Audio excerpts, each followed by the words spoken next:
They ask you questions, give them answers. You on the show to spill the truth, no need to lie, cause you wanna look cool, be authentic. If you ran the streets, tell the story how it really went, because somebody like me might know how it really went. Steve J, Adam A, Rose City vets, Shotgun Big A, if you know the rest. It's more than a podcast and people letting out stress. It's even more better, we be sharing our success. My mother's in. 2017, so one was 6 and the other would have been, 11,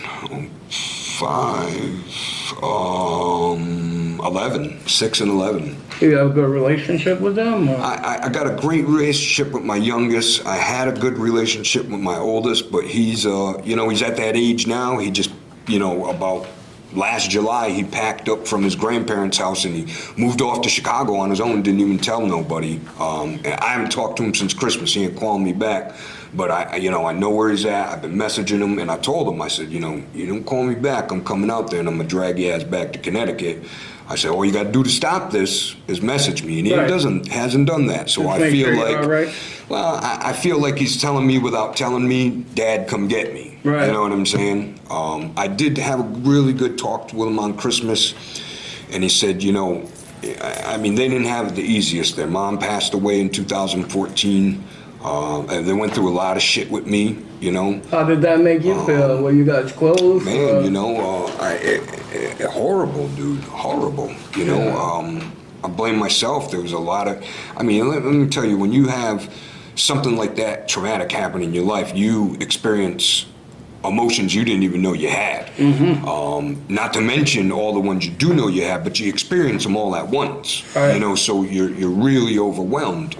And your decision-making abilities aren't the greatest. I guess there's people out there who've done it, but I wasn't strong enough.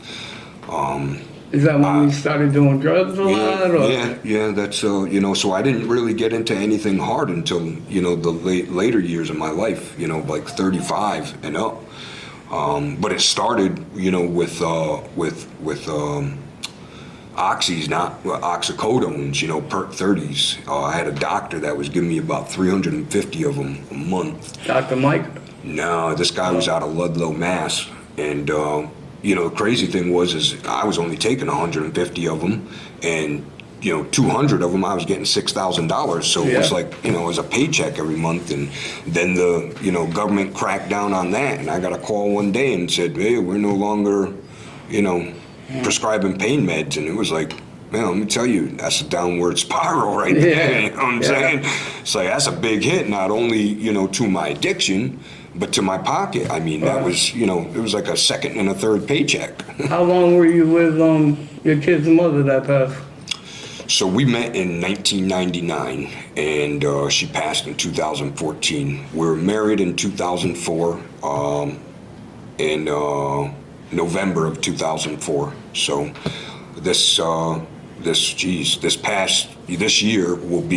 November would be our 20th anniversary. Wow.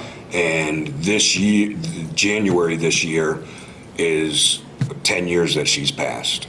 Was that your first love? No. No. I can't even remember. Come on. What kind of a question is that, man? Well, you got girls that you just fuck with, or just fuck, what I'm saying? Love is a hard thing. I loved them all. Hey, listen, I know all their names. I know something personal about every single one of them. No matter what Talk about them. You don't got to say their name. I don't know. I dated a college girl when I was in junior high, and that lasted for a while. Once I was out of school. She took your virginity?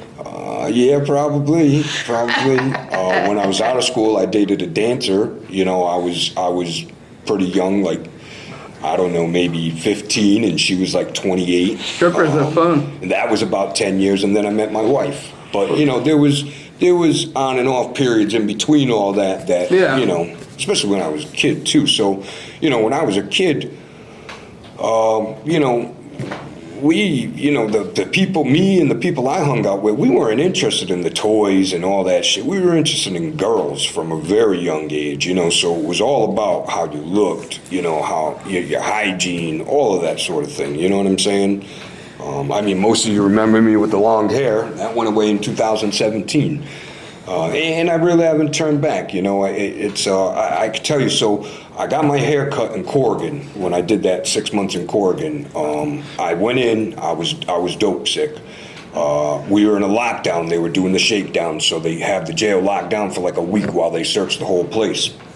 And I was too sick to get out for the shower they would allow you to have throughout the week.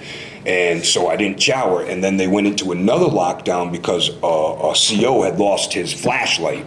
So they locked the whole place down again for another week. So when they finally let us out, I had this not a mess on top of my head.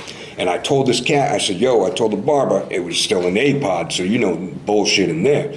I said, man, cut it off. And he's like, no, Poppy, I'm gonna leave you in the back. And I said, look, bro, I don't want to look like, Billy you Ray know what I'm saying? I said, I don't want to look like it. But do I look like a Billy Ray Cyrus? No, I want to look like, Puerto Rican. You know what I'm saying? I said, don't. So he was like, no, Pop, I make you look good. So he cut my hair, he left it long in the back. I went up into that goddamn blurry ass mirror, and I was like, oh no. As soon as they cut us back out again, I said, bro, I told you to cut my shit off.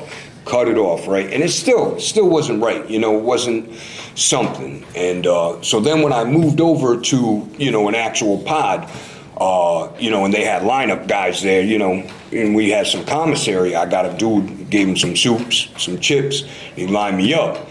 And it was like, damn, I looked in the mirror and I was like, there it is. I said, now I have an identity, I was like reinventing myself, I started working out, started eating good, started taking care of myself. And I come out, I was up to about 200 pounds. And I look smaller at 200 pounds than I do right now at 185 because I was working out to get that weight. Yeah. So it was muscle. I got out, I could hear the birds singing, the grass growing, all that, you know what I'm saying? I could smell the fresh air. I was loving it. And, I was with this girl that just, I made the wrong decisions and I ended up getting fucked up back in the drugs again. And, it took a minute. It was in a tailspin. And, so a real important point is the day my mom died. So it was on my birthday. I had said to myself, and I had said to, not really my family, but this girl, I said, look, I'm not going to waste another goddamn year of my life on drugs. I said, I'm not doing it. I said, I'm just tired. I said, it's a vicious cycle, I said, and I always felt like, I could screw up because I made a lot of money in a short period of time, and I'm sure I burned some bridges here or there and did some shit I wasn't proud of. And then like 5 minutes after I said that, man, I got the phone call and somebody showed up at my house to let me know. And I was actually getting dressed to go have dinner with my mom because I had missed her birthday that year. She was in the hospital, and I was too fucked up. I was too high to go. And, how old were you when she passed? This was maybe 4 years ago, man. I couldn't remember. It's still kind of a blur. You know what I'm saying? But when she passed, that was it. I really didn't care too much. You had a lot of regret? Yeah, I went into a tailspin, and my mom had a real hard life. She was a youngest child of like 14 girls and 2 brothers, and she had nieces that were 10, 15 years older than her, and so she had it tough. She did a couple years in Long Lane. When it was all girls school and just, Long Lane. And the crazy thing is my mom was supposed to be a nun. That's why they named her Bernadette. Oh, you know what I'm saying? And so back to the story, I'm living in this place. I just get done with this huge court battle with the landlord and I win. You know what I'm saying? The dude was just being a maggot, grimy shit. I win. And my birthday, I get all fucked up on my birthday. This is 1 year after my mom passed. And then the very next day, and for lack of a better word, the state police descended on my house, entered my house, and put handcuffs on me. 1 year to the day that I said I was. News, life and beyond. News, life and beyond. News, life and beyond. News, life and beyond. News, life and beyond. Real life, real people, real discussions. Different people saying something. Everybody got a story to tell. So tell Steve, J, and Adam A. You tell. 60 seconds, they said drop them an intro. Okay. Maybe a little more than they asked for, but okay. Streets is talking through the whole show. It's okay. Talk your talk and let it all flow. Topics of discussion all depending on the mood of the person in the interview. As long as you keep it true, don't be lying for some views, cause we might just know you in real life and beyond. Lights, camera, it's on. News, life and beyond. Real life, real people, real discussions. Different people saying something. Everybody got a story to tell. So tell Steve, J, and Adam A. You tell. They ask you questions, give them answers. You on the show to spill the truth, don't need to lie, cause you wanna look cool, be authentic. If you ran the streets, tell the story how it really went, because somebody like me might know how it really went. Steve J, Adam A, Rose City vets, Shotgun Big A. If you know the rest, it's more than a podcast and people letting out stress. It's even more better